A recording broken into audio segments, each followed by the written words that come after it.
اب لوگ انہی بتوں سے دعا مانگنے لگے، ان کے نام پر نظر و نیاز دینے لگے اور ان سے مرادیں طلب کرنے لگے۔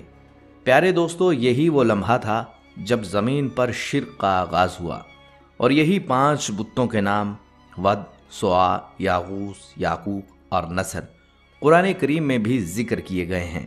جب زمین پر اندھیرا چھا گیا اور کوئی اللہ کو یاد کرنے والا نہ رہا، تو اللہ تعالیٰ نے حضرت نوح علیہ السلام کو نبی بنا کر بھیجا تاکہ وہ انسان کو پھر سے ایک اللہ کی عبادت کی طرف بلائیں اور شرک کے اندھیرے میں توحید کی شمع دوبارہ روشن کریں۔ پیارے دوستو، قرآن مجید میں حضرت نوح علیہ السلام کا ذکر کئی مقامات پر آیا ہے، بلکہ ایک مکمل سورت سورہ نوح آپ کے نام سے منسوب ہے۔ یہی وہ سورت ہے جس میں ایک نبی کا دکھ، صبر اور اپنی قوم کے لیے بے مثال جد و جہد پوری تفصیل سے بیان ہوئی ہے۔ حضرت نوح علیہ السلام نے اپنی قوم کو دن ہو یا رات، خلوت ہو یا جلوت، ہر لمحہ اللہ کی طرف بلایا۔ آپ نے کبھی مجمع عام میں کھڑے ہو کر پکارا، کبھی کسی دروازے پر جا کر دستک دی، کبھی محبت سے سمجھایا، کبھی عذاب کا خوف دلایا اور کبھی جنت کی خوشخبری سنائی۔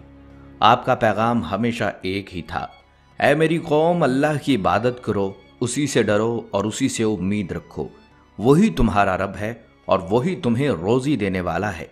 لیکن افسوس، شیطان تو ان کے دلوں میں پہلے ہی اپنا زہر بھر چکا تھا۔ اس نے نوح علیہ السلام کی آواز ان کے کانوں تک پہنچنے نہ دی۔ جب نبی برحق انہیں نصیحت کرتے تو وہ اپنے چہروں کو چادر سے ڈھانپ لیتے، کانوں میں انگلیاں ٹھونس لیتے اور غصے سے کہہ اٹھتے: ہم تمہاری بات نہیں سننا چاہتے، تم صرف ایک انسان ہو، تمہیں کیا خبر غیب کی باتوں کی۔ پیارے دوستو، سوچئے 1-2 سال نہیں بلکہ 950 سال تک حضرت نوح علیہ السلام نے انہیں سمجھایا، دعوت دی، دعا کی، آنسو بہائے، لیکن ایمان لانے والوں کی تعداد صرف 80 یا 82 تک محدود رہی۔ یہ وہ لوگ تھے جن کے دلوں میں ابھی تھوڑی بہت روشنی باقی تھی، باقی ساری قوم اندھیرے میں ڈوبی رہی۔ حضرت نوح علیہ السلام دن رات اپنی قوم کے لیے فکر مند رہتے اور اللہ سے التجا کرتے کہ اے اللہ، میری قوم کو ہدایت دے، یہ نہیں جانتے، یہ اندھیروں میں بھٹک رہے ہیں۔ مگر جب ہدایت کے دروازے بند ہو گئے تو اللہ تعالیٰ نے زمین و آسمان سے اپنی رحمت روک لی، زمین نے زرخیزی چھوڑ دی، بارشیں تھم گئیں، درخت سوکھ گئے، عورتیں بانجھ ہو گئی اور مویشی ہلاک ہونے لگے۔ زندگی کی ہر آس ٹوٹنے لگی، لیکن قوم اپنی ضد پر قائم رہی۔ تب نوح علیہ السلام نے لوگوں سے فرمایا کہ اپنے رب سے مغفرت مانگو، بے شک وہ بڑا بخشنے والا ہے۔ اور ناظرین، آگے قرآن مجید کی اسی سورہ نوح میں اللہ تعالیٰ فرماتا ہے کہ اگر تم استغفار کرو گے تو وہ تم پر آسمان سے بارش برسائے گا، تمہارے مال اور اولاد میں برکت دے گا اور تمہارے باغات، نہریں دوبارہ زندگی سے بھر دے گا۔ مگر قوم نوح نے پھر بھی سچائی کو ٹھکرا دیا، انہوں نے نبی کا مذاق اڑایا اور شیطان کی پیروی میں گمراہ ہوتے چلے گئے۔ وہ نبی خدا پر ہنستے، تانے دیتے، پتھر مارتے، یہاں تک کہ کئی بار انہیں زد و کوب کر کے بے ہوش کر دیتے۔ بعض اوقات وہ آپ کو مردہ سمجھ کر کپڑوں میں لپیٹ دیتے، لیکن جب آپ کو ہوش آتا تو پھر وہی پیغام لبوں پر ہوتا: اے میرے رب، میری قوم کو بخش دے، یہ لوگ نہیں جانتے۔ نوح علیہ السلام کی قوم کا دل اتنا سخت ہو چکا تھا کہ باپ مرتے وقت اپنی اولاد کو وصیت کرتا: نوح علیہ السلام ایک پرانے زمانے کے دیوانے ہیں، ان کی باتوں پر کبھی یقین مت کرنا، اور قوم کے سردار لوگوں کو اکساتے: خبردار، اپنے بتوں ود، سوا، یاغوث، یاقوق اور نصر کی عبادت کبھی مت چھوڑنا۔ نوح علیہ السلام نے اپنی پوری زندگی نرمی، دلیل، محبت اور صبر کے ساتھ اپنی قوم کو سمجھایا: اے میری قوم، اللہ کے عذاب سے ڈرو، اس کی طرف پلٹ آؤ، یہی تمہاری نجات ہے۔ لیکن ان کی دعوت کا اثر صرف چند دلوں پر ہی ہوا۔ 950 سال کی مسلسل تبلیغ کے بعد بھی صرف 80 یا 82 لوگ ایمان لے کر آئے۔ ذرا سوچئے، اتنے طویل عرصے میں صرف چند ایمان والے۔ یہ اس قوم کی بدبختی تھی کہ جن کے سامنے نبی موجود تھے مگر ان کے دلوں کے دروازے بند تھے۔ آخرکار اللہ نے اپنے نبی کو تسلی دی: اے نوح، اب جو ایمان لا چکے ہیں ان کے سوا کوئی ایمان نہیں لائے گا۔ اور تب صدیوں کے صبر اور اذیت کے بعد نوح علیہ السلام کے لبوں سے وہ دعا نکلی جو زمین و آسمان کو ہلا دینے والی تھی: اے میرے رب اس قوم کو ہلاک کر دے، کیونکہ انہوں نے حق کو جھٹلایا اور تیری رحمت سے منہ موڑ لیا۔ لہٰذا پیارے دوستو، جب نوح علیہ السلام نے صدیوں تک صبر اور نصیحت کا حق ادا کر دیا تو اللہ تعالیٰ نے اپنے نبی کو حکم دیا، اے نوح ہماری نگرانی میں ایک کشتی تیار کرو۔ نوح علیہ السلام نے فوراً حکم الہی پر عمل شروع کر دیا۔ سب سے پہلے آپ نے ساگوان کے درخت لگائے، وہ لکڑی جو مضبوط، پائیدار اور پانی میں دیر تک قائم رہتی ہے۔ یہ درخت پورے 100 سال میں تیار ہوئے۔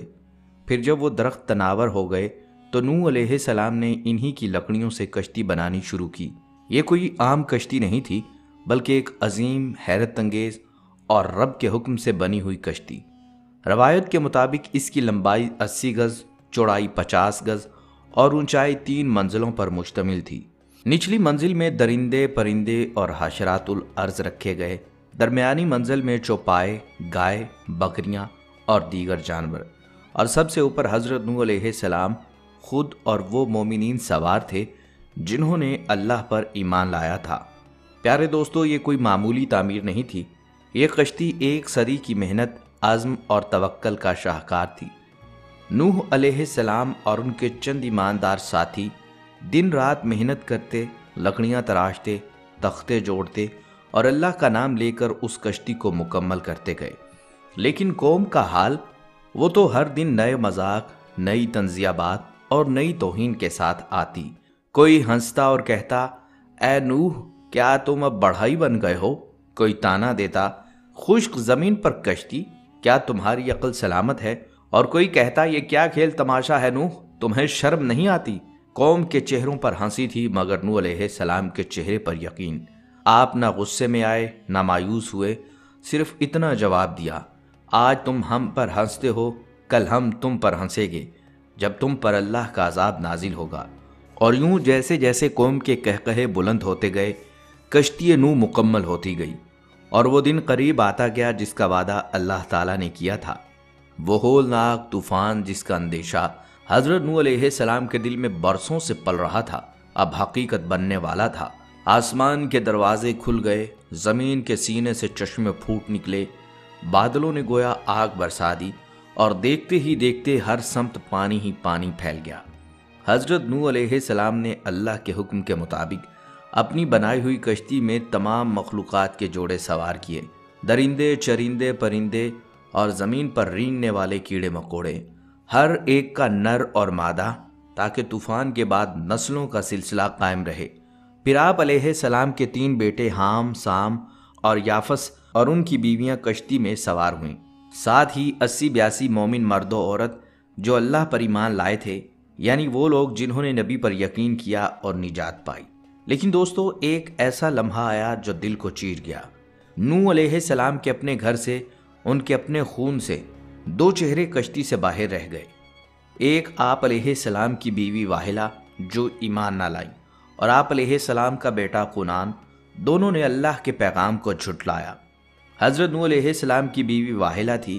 اس بدبخت عورت کو ایک نبی برحق کی زوجیت کا شرف حاصل ہوا، اور برسوں یہ اللہ تعالیٰ کے نبی علیہ السلام کی صحبت سے سرفراز رہی، مگر اس کی بد نصیبی قابل عبرت ہے کہ اس کو ایمان نصیب نہیں ہوا، بلکہ یہ حضرت نوح علیہ السلام کی دشمنی اور توہین و بے ادبی کے سبب بے ایمان ہو کر مر گئی اور جہنم میں داخل ہوئی۔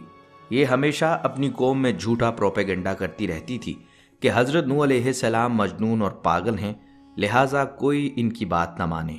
بہرحال پیارے دوستو، طوفان کے بڑھتے پانی کے درمیان حضرت نوح علیہ السلام نے اپنے بیٹے کو آواز دی، اے میرے بیٹے، ہمارے ساتھ کشتی میں سوار ہو جاؤ، اللہ کے حکم سے آج کوئی پناہ دینے والا نہیں۔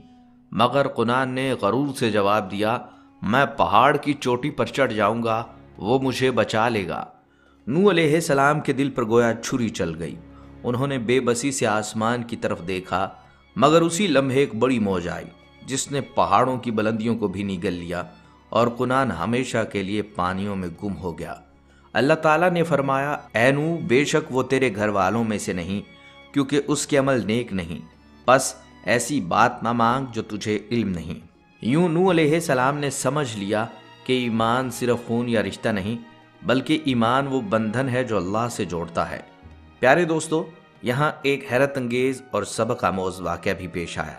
جب کشتی میں سوار ہونے کا وقت آیا تو اچانک دو ایسے جانور سامنے آئے جنہیں دیکھ کر عام انسان خوف زدہ ہو جاتا ہے، سانپ اور بچھو۔ یہ دونوں حضرت نوح علیہ السلام کے پاس آئے اور عاجزی سے عرض کرنے لگے، اے اللہ کے نبی، ہمیں بھی کشتی میں سوار ہونے کی اجازت دیجیے۔ ہم وعدہ کرتے ہیں کہ جو شخص سلام علی نوح فی العالمین پڑھے گا تو ہم اسے کبھی نقصان نہیں پہنچائیں گے۔ نوح علیہ السلام نے ان کی بات سنی، مسکرائے اور اللہ کے حکم و رحمت پر بھروسہ کرتے ہوئے انہیں بھی کشتی میں جگہ دے دی۔ یہ منظر گویا اللہ کی رحمت اور حکمت کا زندہ ثبوت تھا کہ اس عظیم کشتی میں نہ صرف انسانوں اور پرندوں کو پناہ ملی بلکہ وہ مخلوق بھی شامل ہوئی جسے دنیا نقصان دہ سمجھتی تھی، کیونکہ اللہ کے نزدیک ہر مخلوق کا اپنا ایک مقصد اور مقام ہے۔ پیارے دوستو، حضرت نوح علیہ السلام کی کشتی کے حوالے سے ایک اور بہت دلچسپ بات جو کتابوں میں آئی ہے وہ ہے شیطان کا کشتی میں سوار ہونے کا واقعہ۔ جی ہاں، شیطان بھی نوح علیہ السلام کی کشتی میں سوار ہوا تھا اور اس کا ایک عجیب و غریب واقعہ بھی ہے جو آپ کے علم میں ضرور آنا چاہیے۔ کتابوں میں لکھا ہے کہ جب نوح علیہ السلام کشتی بنا رہے تھے اور اللہ کے حکم سے کشتی میں تمام مخلوق کو سوار کرنے کی تیاری ہو رہی تھی تو ایک دن حضرت نوح علیہ السلام نے دیکھا کہ گدھا کشتی میں سوار ہونے کی کوشش کر رہا ہے مگر وہ اندر نہیں آ پا رہا۔ گدھے کے اگلے 2 پاؤں کشتی میں تھے لیکن اس کے باقی جسم کو کشتی میں سوار کرنے کی کوشش جاری تھی۔ حضرت نوح علیہ السلام نے سمجھا کہ شاید یہ سستی کر رہا ہے یا کوئی نخرہ دکھا رہا ہے، اس لیے آپ نے اسے سختی سے کہا، اے شیطان، تم بھی اندر آ جاؤ۔ بس اتنا سننا تھا کہ شیطان اس کی دم کے ساتھ چپک کر کشتی میں سوار ہو گیا۔ بعض لوگوں نے یہ لکھا ہے کہ شیطان اس کی ٹانگوں سے چپکا ہوا تھا، اسی وجہ سے گدھا کشتی پر نہیں چڑھ پا رہا تھا، مگر جب نوح علیہ السلام نے اس کو پکارا تو وہ فوراً آ گیا۔ یہ بھی لکھا ہے کہ بعد میں ایک انتہائی کمزور بوڑھے کی شکل میں وہ کشتی پر بیٹھا ہوا تھا اور نوح علیہ السلام نے اس کو پہچان لیا اور اس سے پوچھا کہ تو مردود یہاں بھی پہنچ گیا اور لوگوں کو گمراہ کرنے کے لیے کشتی پر سوار ہو گیا۔ وہ بڑے ہی معصومانہ لہجے میں اور چاپلوسی کے انداز میں کہنے لگا کہ جناب، آپ ہی نے مجھے اجازت دی تھی، میں تو بغیر اجازت کہیں بھی نہیں چاہتا۔ جب آپ نے گدھے کو یہ کہا تھا کہ اے شیطان اندر آ جا تو میں بھی اندر آ گیا تھا۔ حضرت نوح علیہ السلام نے شیطان کو غصہ کیا اور اس کو زیر کر کے پوچھا کہ اب جب تو یہاں سوار ہو گیا ہے تو میں تجھے نہیں چھوڑوں گا جب تک کہ تو مجھے وہ راز نہ بتا دے جس کے ذریعے سے تو لوگوں کو گمراہ کرتا ہے۔ شیطان کہنے لگا، میرے پاس 5 طریقے ہیں لوگوں کو گمراہ کرنے کے، مگر میں آپ کو 3 بتا دیتا ہوں۔ دوستو، کتابوں میں لکھا ہے کہ حضرت نوح علیہ السلام کو وحی کے ذریعے بتلا دیا گیا تھا کہ اس لعنت زدہ کو کہو کہ وہ 2 راز بتائے کیونکہ اصل وہی ہیں۔ شیطان کہنے لگا، میں بتانا تو نہیں چاہتا تھا مگر کیونکہ آپ نے حکم دیا ہے تو اسی لیے وہی 2 راز آپ کو بتا دیتا ہوں کہ اس دنیا میں سب سے زیادہ لوگوں کو حسد اور حرص کی وجہ سے برباد کرتا ہوں۔ ان 2 چیزوں کی وجہ سے بڑے سے بڑا انسان بھی گمراہ ہو جاتا ہے اور وہ دنیا کے اندھے کنویں میں گر جاتا ہے۔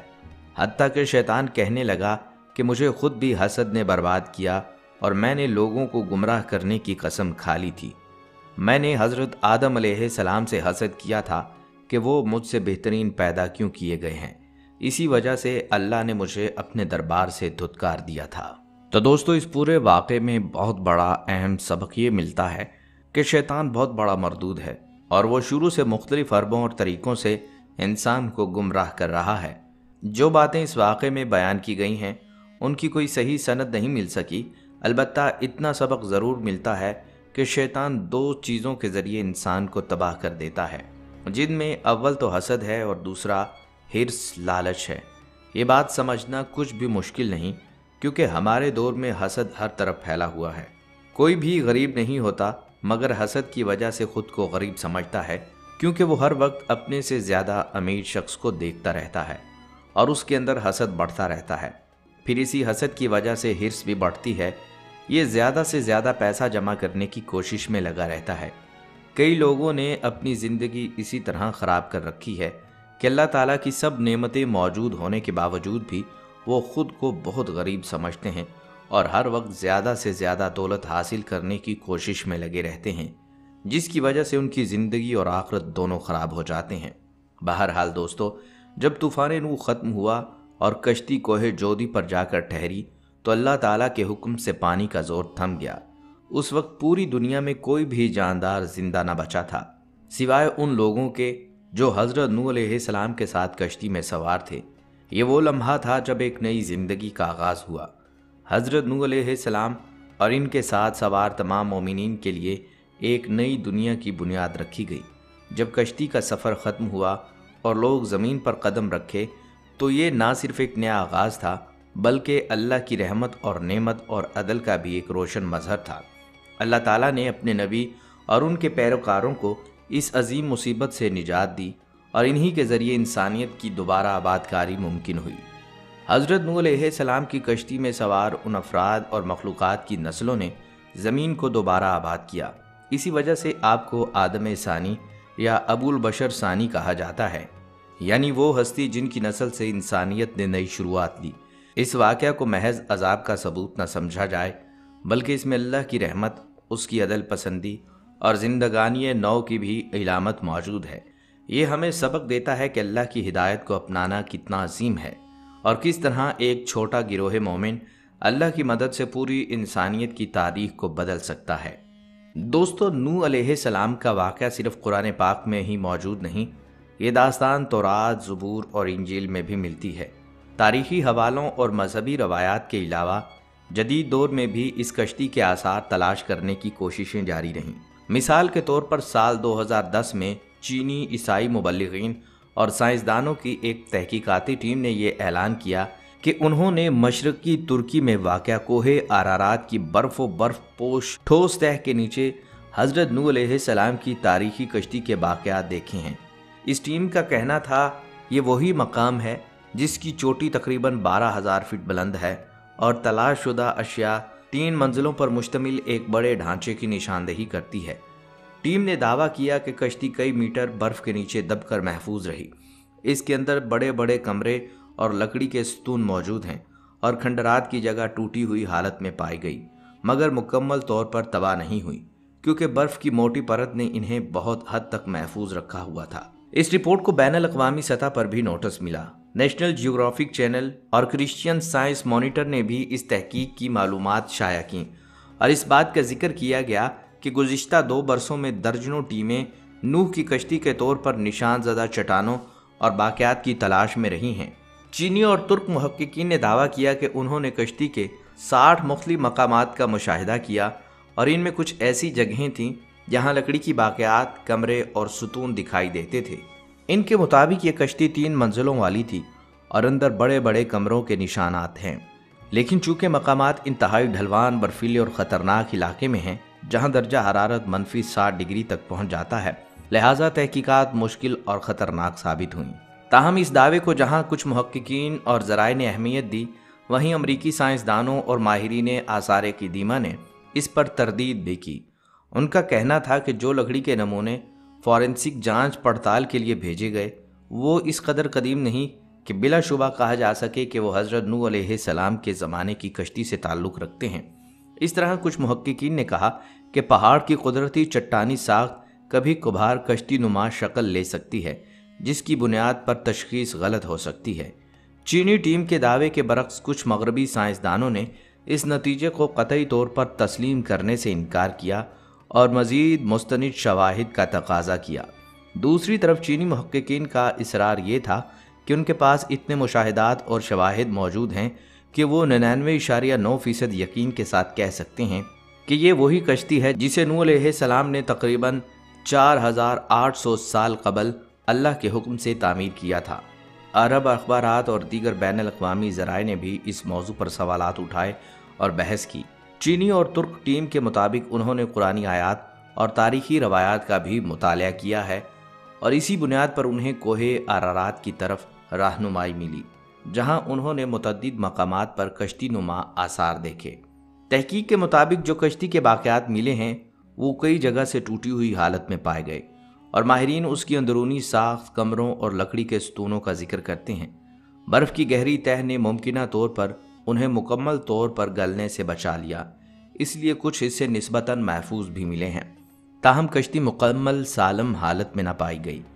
یہی وجہ ہے کہ یہ کشتی آج بھی ایک تاریخی معمہ بنی ہوئی ہے۔ جسے دیکھنے کے لیے دنیا بھر سے ماہرین اور محققین آتے رہتے ہیں۔ دوستو، آخر میں بس یہی کہوں گا کہ حضرت نوح علیہ السلام کی زندگی ایک عہد ساز اور سبق آموز زندگی تھی۔ آپ کی عمر 1000 سال تھی اور 40 سال کی عمر میں آپ کو نبوت عطا ہوئی۔ آپ 900 سال تک اپنی قوم کو اللہ کی ہدایت دینے میں مصروف رہے اور اس عرصے میں آپ نے بے پناہ مشکلات کا سامنا کیا۔ طوفان کے بعد آپ 60 سال اور زندہ رہے اور پھر آپ کا انتقال ہو گیا۔ دوستو، آج کا یہ واقعہ ہمیں سکھاتا ہے کہ حضرت نوح علیہ السلام نے اپنے آپ کو اللہ کی رضا کے لیے قربان کر دیا اور اپنی قوم کو ہدایت دینے کی کوشش کی۔ حالانکہ انہوں نے بہت سخت حالات کا سامنا کیا، ان کی زندگی میں سچائی، صبر اور اللہ پر بھروسہ کرنے کی مثال ہے، اور ہمیں اس سے یہ سبق ملتا ہے کہ اللہ کی ہدایت کو اپنانا اور اس پر ایمان رکھنا ہمارا فرض ہے۔ پیارے دوستو، یہ تھی حضرت نوح علیہ السلام کی ایمان، صبر اور عزم سے بھری داستان، ایک ایسی کہانی جو صرف ماضی کی نہیں بلکہ آج کے انسان کے لیے بھی ایک زندہ سبق ہے۔ ہماری دعا ہے کہ اللہ تعالی ہم سب کو انبیاء کرام کی زندگیوں سے سبق سیکھنے کی توفیق عطا فرمائے، ہمیں شرک، تکبر اور گمراہی سے بچائے، اور ہماری دنیا بھی سنوار دے اور آخرت بھی روشن کر دے۔ آمین یا رب العالمین۔ پیارے دوستو، اگر آپ کو حضرت نوح علیہ السلام کی یہ ایمان افروز داستان پسند آئی ہو تو اس ویڈیو کو لازمی لائک کیجئے گا اور اپنے دوستوں تک اس ویڈیو کو ضرور شیئر کیجئے گا تاکہ یہ پیغام زیادہ سے زیادہ لوگوں تک پہنچ سکے۔ اگلی ویڈیو تک کے لیے اجازت دیجیے۔ اللہ حافظ۔